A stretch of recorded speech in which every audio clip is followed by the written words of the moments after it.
नमस्कार। खास खबर हम आपको बता दें, बागेश्वर धाम के पीठाधीश्वर पंडित श्री धीरेन्द्र शास्त्री ने छतरपुर में आज प्रेस कॉन्फ्रेंस की है और 21 नवंबर से 29 नवंबर के बीच में बागेश्वर धाम ओरछा से 160 किलोमीटर पदयात्रा पंडित श्री धीरेन्द्र शास्त्री हजारों भक्तों के साथ करेंगे। इस यात्रा का उद्देश्य है हिंदुओं के जात पात से ऊपर उठाना है। हम आपको बता दें कि यात्रा इसलिए हमने कही है कि अभी संकल्प हमारा रुकना नहीं तब तक जब तक लक्ष्य की प्राप्ति नहीं हो जाए।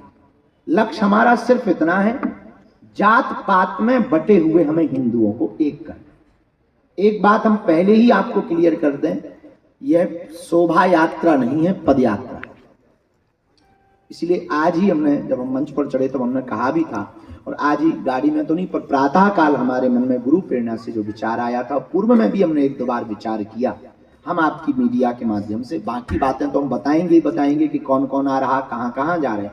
हमने इस पद यात्रा के लिए प्रथम तो ये विचार किया है कि आज से आगे तक जब तक हम पद यात्राएं कर रहे हैं, तो पद यात्राओं के अंतर्गत या पद यात्रा में हम कहीं भी फूल माला पहन करके स्वागत हिंदुओं का स्वीकार इसलिए नहीं करेंगे जब तक यह हिंदू राष्ट्र नहीं बन जाएगा, जब तक इस देश से छुआछूत नहीं मिट जाएगा।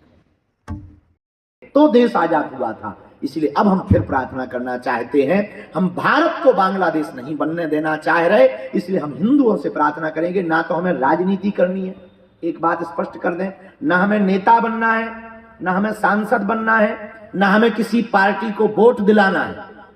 हमारा सिर्फ और सिर्फ एक लक्ष्य है, हिंदुओं को जगाना और अपने बुंदेलखंड के गौरव को बढ़ाना। दूसरा हमारा कोई लक्ष्य नहीं। अब इसका परिणाम कुछ भी निकले वो हनुमान जी जाने। हम तो अपना लक्ष्य और संकल्प लेकर के निकल रहे, अपनी यात्रा लेकर के निकल रहे। अब देखेंगे लक्ष्य कहाँ होगा, पहुंचेंगे कहाँ। जब तक प्राण है, बीच में भी प्राण चले जाएंगे तो भी रुकेंगे नहीं। उसके बाद फिर जन्म लेंगे, जब जन्म लेंगे होश आएगा तो फिर हनुमान जी हमसे यही काम करवाएंगे, भारत माता हमसे यही काम करवाएगी। हमें भारत माता पर, हनुमान जी पर भरोसा। यात्रा से क्रांति खड़ी हुई, एक मिशन सफल हुआ। वर्तमान में पूरे देश में हिंदू समाज बट रहा है, विचित्र स्थिति में है, और पश्चिम बंगाल, बांग्लादेश, यहाँ के हिंदुओं पर हो रहे अत्याचार, और भारत में ही अब तो पश्चिम बंगाल जैसी स्थिति कई प्रदेशों में देखने को मिलती है, चाहे वो नूह हो, मेवात हो, कल फिर से मणिपुर में आगजनी हुई है, तो चाहे वो मणिपुर जल रहा हो, अथवा फिर बहराइच की घटना हो, अथवा फिर यहाँ बगल में बरेली की घटना हो, या फिर राजस्थान के कई क्षेत्रों में वो कन्हैया लाल दर्जी की घटना हो, चाहे वो श्रद्धा के 35 टुकड़े हो गए, या कोलकाता की वह डॉक्टर बिटिया हो गए। इन सब घटनाओं को देख करके धीरे धीरे ये स्थिति आ गई कि वो 6% से 22% हो गए, और हिंदू धीरे धीरे घट रहा है। उनके ऊपर लगातार प्रायोजित तरीके से अत्याचार किए जा रहे, और हिंदू समाज अभी भी चुप बैठा है। यह बात हमारे दिल में बहुत ज्यादा चुभ गई। अब हमने विचार किया कि तालियां बजाने से हिंदू राष्ट्र नहीं बनेगा, केवल बात करने से हिंदू राष्ट्र नहीं बनेगा, हिंदू हिंदू कहने से भी हिंदू राष्ट्र नहीं बनेगा। तब हमारे मन में पूज्य गुरुदेव की प्रेरणा से एक विचार आया। जिस क्षेत्र में हम रहते हैं, आप लोग रहते हैं, ये बुंदेलखंड क्षेत्र है। यहाँ रूढ़िवादिता, जात पात बहुत है, ऊंच नीच बहुत है, छुआछूत बहुत है, जिस कारण से समाज में एकता नहीं होती और हिंदू एक नहीं हो पाता। तो हमने प्रण लिया है, हम हिंदुओं को जात पात से ऊपर उठाने के लिए 160 किलोमीटर की प्रथम पदयात्रा बागेश्वर धाम से राम राजा ओरछा तक 21 नवंबर से 30 नवंबर तक करेंगे। इसलिए कृपा करके फल अथवा पैकिंग वाली वस्तुओं का ही वितरण करें। विश्राम की जगह पे भी भगदड़ ना मचाएं, प्रसाद पाने वाली जगह पर भी भगदड़ ना मचाएं। हम प्रतिदिन इस पदयात्रा में प्रातः काल 7 से 8 के बीच में जब प्रारंभ करेंगे, पहले दिन की 10 बजे के बाद होगी, बाकी प्रत्येक दिन की 7 बजे से 8 बजे सुबह से पदयात्रा प्रारंभ होगी। उसमें एक बार सामूहिक हनुमान चालीसा पाठ और राष्ट्रगान के साथ हम सब जो है इस पदयात्रा को प्रारंभ करेंगे। इसलिए राष्ट्रध्वज जो भी लेकर आवे, धर्म ध्वज जो भी लेकर के आवे, वो उसका सम्मान बनाएंगे, क्योंकि हमारे लिए धर्म और देश दोनों सबसे ज्यादा महत्वपूर्ण है, इनसे बड़ा कुछ भी नहीं। इसलिए राष्ट्र ध्वज का सम्मान और धर्म ध्वज का सम्मान आने वाले जितने भी हमारे परिवार के लोग हैं वो जरूर बनाए रखें। हम इस अपनी पदयात्रा में एक और श्रद्धालुओं से अपील करेंगे, कोई भी अस्त्र शस्त्र लेकर के ना आए, क्योंकि ना हमें गुंडागर्दी करनी है, ना किसी को मारना है, ना किसी को काटना है। ये विचारों की क्रांति खड़ी करनी है, हमें विचारों से लड़ना है, तलवारों से नहीं लड़ना है, हमें विचारों से लड़ना है। इसलिए कोई भी श्रद्धालु हमारे प्रति उदारता रखने वाले, हिंदुत्व के प्रति उदारता रखने वाले, देश के प्रति उदारता रखने वाले और जो सच में इस देश में जात पात ऊंच नीच भेदभाव को मिटाने की जिज्ञासा रखते हैं, उन लोगों से विशेष प्रार्थना है, किसी भी प्रकार का अस्त्र शस्त्र आपको इस यात्रा में नहीं लाना है। और जब भी पदयात्री, एक दिन जो है संजय दत्त भी आ रहे हैं और अन्य लोग भी इसमें आ रहे हैं, एक दिन खली भी पहुंच रहे हैं, उनकी जो भी सूचना हमको मिलेगी हम आप सबको इसके द्वारा, बागेश्वर धाम के द्वारा या सब समिति परिवार के द्वारा हम आपको बता दें। आपको आज बुलाने के एक दो कारण हैं। प्रथम कारण है कि हमें कुछ बातों को लोगों तक पहुंचाना है, इसको हम आपके द्वारा पहुंचवाना चाहते हैं। पहली बात हमें ये, इस पदयात्रा में आपको यह बात पहुंचानी है कि किसी को भी फूल माला पर रुपया खर्च नहीं करना। ये हमारा आंतरिक भाव भी है और इच्छा भी है। उस खर्च को किसी अन्य जगह सेवा सदुपयोग में, पानी में, भंडारे में, फलाहार में वो लगा देना तो किसी का पेट भी भर जाएगा और ये दक्षिणा भी व्यर्थ नहीं जाएगी, हमारा संकल्प भी पूर्ण हो जाएगा।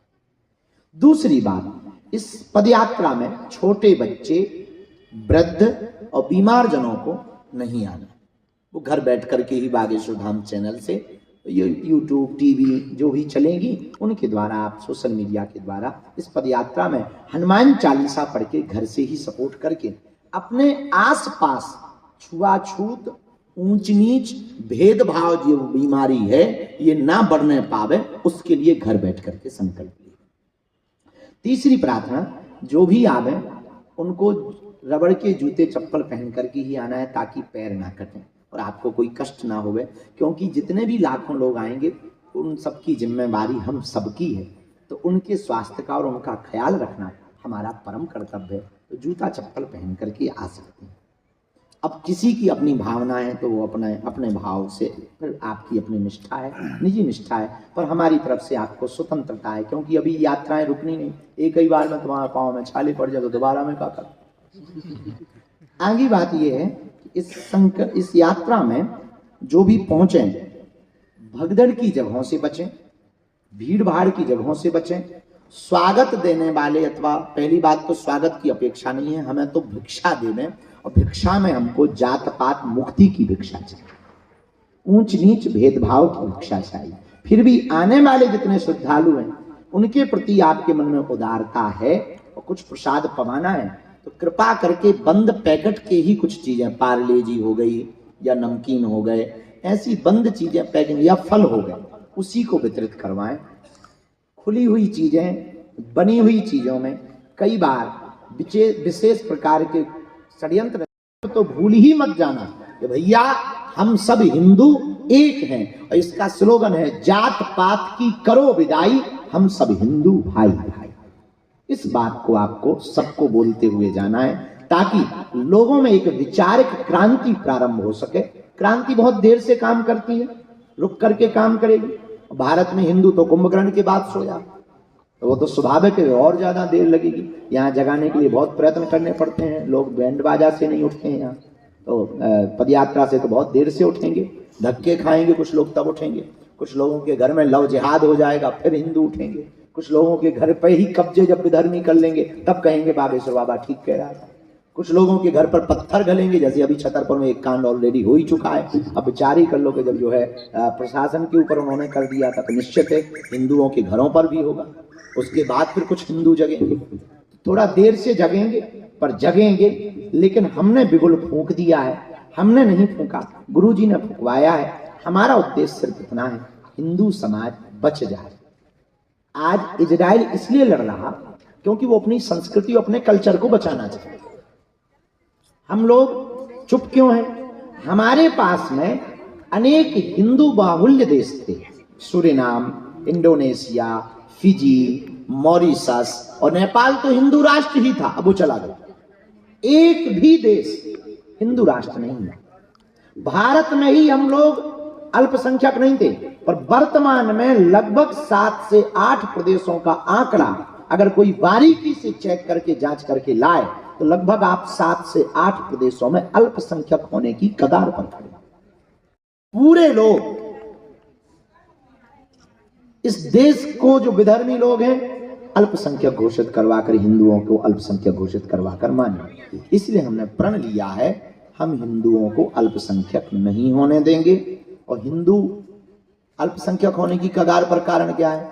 वो अपनी ऊर्जा इसी में खत्म कर रहा कि हम ब्राह्मण हैं, हम क्षत्रिय हैं, हम वैश्य हैं, हम शूद्र हैं, ये बड़े हैं, ये छोटे हैं, इसी में अपनी ऊर्जा को खत्म कर रहा। हमें उन्हें नीचे गिराना है, उनको आगे बढ़ाना है, इसी में अपनी ऊर्जा को खत्म कर रहा। राष्ट्र के लिए कोई नहीं सोच रहा, हिंदुत्व के लिए कोई नहीं सोच रहा।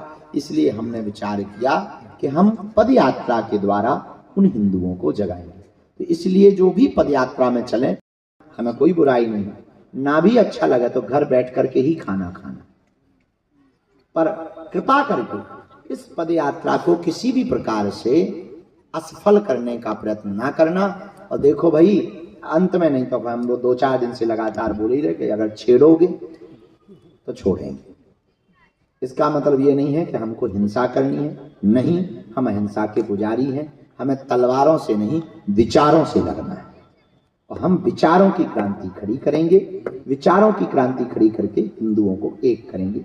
यह हमारी पूरी पदयात्रा का रूपरेखा है। अब आपके दिमाग में ऐसी कोई और इस यात्रा को रोकने का प्रयास करेंगे। और सेकंड सवाल ये, क्या आप इस यात्रा के माध्यम से क्या एक हिंदू देश बनाना चाह रहे हैं? देखिए, अभी हमारा हिंदू राष्ट्र का विचार नहीं है। इस यात्रा में तो पहले हिंदू बनाने का विचार है, वो भी कट्टर हिंदू। हिंदू सब है यहाँ। अब तुम ये मत कर देना कि हमारा काट के नया बयान चला दो, ये बड़ी दिक्कत है यहाँ पे। तो हिंदू सब हैं, ये मत कह देना कि बाबा बागेश्वर बाबा ने कह दिया हिंदू नहीं। यहाँ भारत में जितने रहते सब हिंदू हैं। इस्लाम के लोग भी जितने रहते वो भी कन्वर्टेड हिंदू हैं। ईसाई भी इस देश में जितने रहते वो भी कन्वर्टेड हिंदू ईसाई हैं। सब हिंदू ही हैं। बाकी लोग तो नहीं तो जो वास्तविक मुसलमान है वो तो अरब देशों में, हाँ, बाकी जितने बदले वाले हैं वो भारत में। सब हिंदू हैं, लेकिन हमें इस देश में कट्टर हिंदुओं की कमी है। तो कट्टर हिंदू बनाने के लिए हम पदयात्रा कर रहे हैं। अब दूसरी बात, हिंदू राष्ट्र बना ही जाएगा। हिंदुओं की घटती जनसंख्या को बढ़ाने के लिए आपके पास क्या उपाय है? दूसरा, जब आप पदयात्रा के समय जा रहे हैं तो जो भोजन कर रहे हैं वो किसी विशेष घर में कर रहे हैं या आपके लिए कोई अलग से इंतजाम है? वही प्रश्न तो बहुत सुंदर। पहला प्रश्न जो है उसका उत्तर ले लो। घटती हुई जनसंख्या के लिए अब हमारी तो ब्याह को विचार है अब खुद का, तो हम तो बढ़ाएंगे ही। अब जितने हो पाएंगे सो बताएंगे। तो हम तो जनसंख्या बढ़ाएंगे ही, पर हम यही देश की कानून व्यवस्था और आपसे प्रार्थना करेंगे। आप कहते हो बच्चे 2 ही अच्छे, फिर चच्चे के 30 क्यों बच्चे? अगर बच्चे 2 ही अच्छे तो चच्चे के 30 क्यों बच्चे? तो हम यही प्रार्थना करेंगे कि उनके भी 2 ही बच्चे हों, वरना हिंदुओं से भी कहेंगे कि अगर उनके 12 तो अपने 14।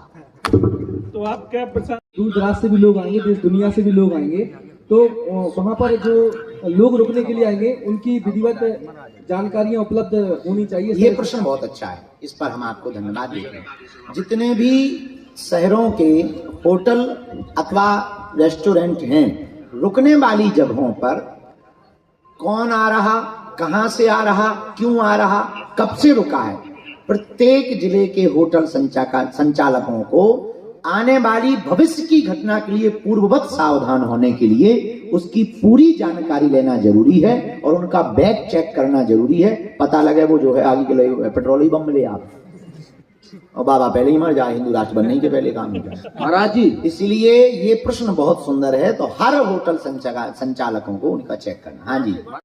परंपरा का अनुसरण करने वाले, वैष्णव परंपरा की मान्यता को पूर्ण रूप से मानने वाले हमारे इस देश के शंकराचार्य, हमारे देश के महामंडलेश्वर, अगर हमारे हाथ में होता तो हम आज ही घोषणा कर देते। किस तरह की- जितने शंकराचार्य मठों के आचार्य हैं, हम उनसे प्रार्थना करेंगे सामाजिक समरसता के लिए, सबको एक करने के लिए बेझिझक इस प्रकार की व्यवस्था होनी चाहिए। हम ये नहीं कहते कि कौन होना चाहिए, हम ये कहते हैं कि इस देश में ना दलित है, ना पिछड़े हैं, ना बिछड़े हैं, तो सब होने चाहिए।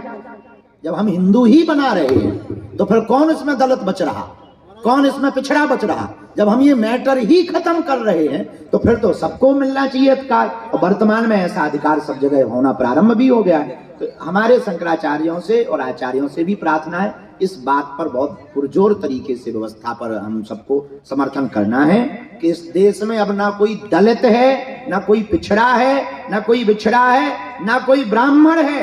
जब सब हिंदू हैं तो हिंदू ही मंदिर का पुजारी है। के साथ एक सवाल है, दोबारा नहीं पूछूंगा, आप इनकी भी और बता दीजिएगा।